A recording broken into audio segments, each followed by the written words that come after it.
Yuri Alexandrovich Bezmenov. Mr. Bezmenov was born in 1939 in a suburb of Moscow. He was the son of a high-ranking Soviet Army officer. He was educated in the elite schools inside the Soviet Union and became an expert in Indian culture and Indian languages. He had an outstanding career with Novosti, which was the, and still is, I should say, the press arm or the press agency of the Soviet Union. It turns out that this is also a front for the KGB. He escaped to the West in 1970 after becoming totally disgusted with the Soviet system, and he did this at great risk to his life.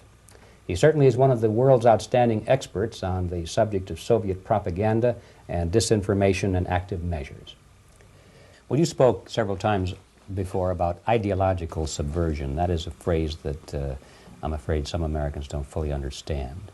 When the Soviets use the phrase ideological subversion, what do they mean by it? Ideological subversion is the slow process which we call either ideological subversion or active measures, активные мероприятия in the language of the KGB, or psychological warfare.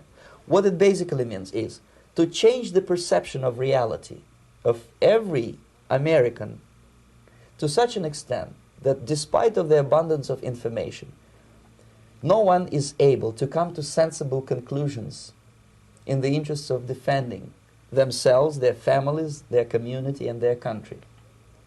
It's a great brainwashing process which goes very slow, and it's divided in four basic stages.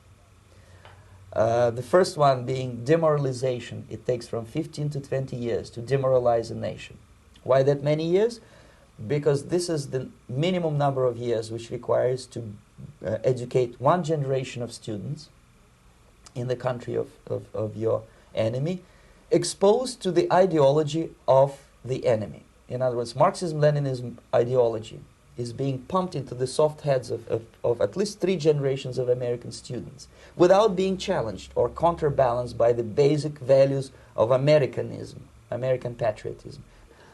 The demoralization process in the United States is basically completed already.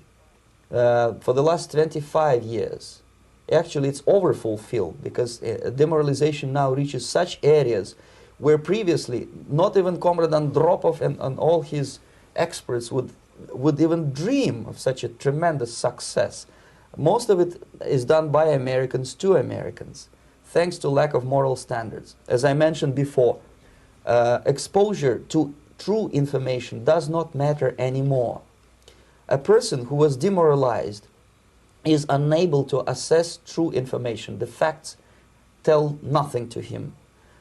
Even if I shower him with information, with authentic proof, with documents, with pictures, even if I take him by force to the Soviet Union and show him concentration camp, he will refuse to believe it until he is going to receive a kick in his fat bottom.